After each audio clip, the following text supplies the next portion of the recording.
ચલો મિત્રો, આજે આપણે ચિકિત્સા એટલે કે હિલિંગ શું છે એ સમજીએ. તો ચિકિત્સા એક એવી પ્રક્રિયા છે જેમાં શરીર, માનસિકતા, ભાવનાત્મક સ્થિતિ અને આધ્યાત્મિકતા અને સામાજિક પક્ષોને સુધારવામાં મદદ મળે છે. આ સુધારણાની પ્રક્રિયા દ્વારા વ્યક્તિ પ્રકારની બીમારી, દુઃખ અને અસ્વસ્થ સ્થિતિમાં સુધરે અને તેને પુનઃસ્થાપિત કરી શકે છે. ઉદાહરણ તરીકે યોગ, ધ્યાન, તત્વચિંતન, તપ, ચિકિત્સાશાસ્ત્ર વગેરે સાધનોનો ઉપયોગ દ્વારા આધ્યાત્મિક ચિકિત્સાનો પ્રક્રિયાનો આપણે અનુભવ કરી શકીએ છીએ. ચિકિત્સા વધારતી બાબતોને લેવાતી વિવિધ સામગ્રી અને પ્રક્રિયાનો આપણે ઉપયોગ કરી શકીએ છીએ. તો સ્વસ્થ રહેવા માટે આપણે શું કરી શકીએ? તો ચિકિત્સાની પરિભાષાનો આપણે આજે ઉલ્લેખ કરી આપણે બધી પ્રકારની ચિકિત્સા આજે સમજીએ કે જેથી આપણું હાર્મોનિક અને સંતુલિત જીવન જીવી શકીએ.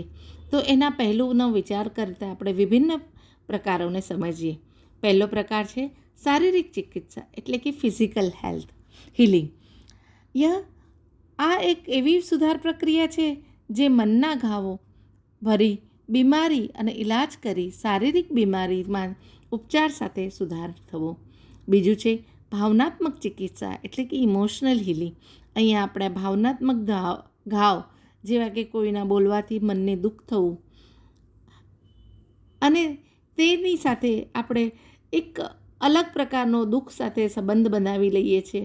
આત્માની પરેશાની વગેરેનું સમાધાન કરી આ ભાવનાત્મક જે સંસ્કરણ છે એને સ્વસ્થ કરીને આપણે સ્વસ્થતાનું જીવન જીવી શકીએ એ ભાવનાત્મક ચિકિત્સા છે. માનસિક ચિકિત્સા એટલે કે મેન્ટલ હિલિંગ.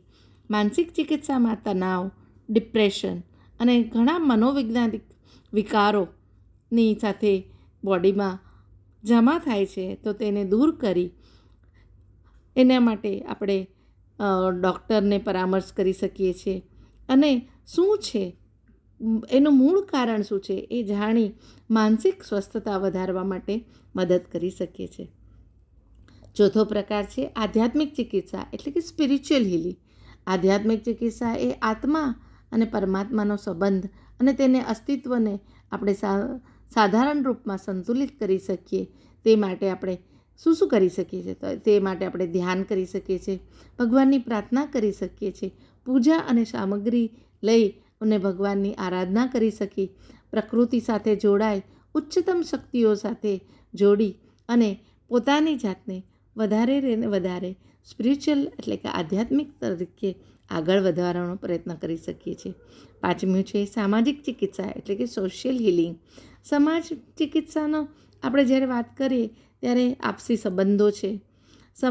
સમુદાયને સહાયતાનો વધારો કરવા માટે આપણે જે સામૂહિક, વ્યક્તિગત અને સામૂહિક જે પીડાના મુદ્દાઓ છે એની પર વિચાર વિમર્શ કરી અને સામાજિક સંબંધોને સુધારવા માટે સહાનુભૂતિ અને પારસ્પરિક સમર્થનને બધાઓ આપી સમાજને એક સ્વસ્થ સમાજ તરીકે નિર્માણ કરવાનું કાર્ય પણ આ હિલિંગ પ્રક્રિયામાં આવી જાય છે. આવી રીતે શારીરિક, માનસિક, ભાવનાત્મક સ્થિતિ, આધ્યાત્મિકતા અને સામાજિક પક્ષને સુધારવામાં મદદ કરે છે અને આ દ્વારા વ્યક્તિ દરેક પ્રકારની બીમારી, દુઃખ, અસ્વસ્થ સ્થિતિમાં સુધાર લાવે છે અને પુનઃસ્થાપિત કરે છે. તે માટે આપણે યોગ કરી શકીએ છીએ, ધ્યાન અને ચિંતન કરી શકીએ છીએ, મેડિટેશન કરી શકીએ છીએ, તપાસ કરી શકીએ છીએ અને વધારે ને વધારે સ્વસ્થ બની એક સ્વસ્થ સમાજનું નિર્માણ કરી શકીએ છીએ. સામાજિક જાગૃતિ લાવવાનું કાર્ય કરી અને જીવનને વ્યક્તિગત, માનસિક અને સામાજિક રીતે પણ આગળ વધારવામાં મદદ કરી શકીએ છીએ.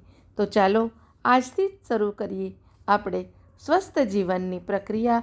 પછી તમને જે ગમે એ માર્ગ અપનાવી અને તમારી સુખ, શાંતિ અને સમૃદ્ધિ તેમજ માનસિક શાંતિ મેળવવા માટે આ માહિતી ઉપયોગી થશે એવું મને લાગે છે. જો તમને આ ગમ્યું હોય તો લાઈક કરજો, શેર કરજો અને સબસ્ક્રાઈબ કરજો અને જીવનને વધારે ને વધારે સમૃદ્ધ બનાવો એવી મારી અભિલાષા છે. થેન્ક યુ મને સાંભળવા બદલ. Thank you thank you thank you.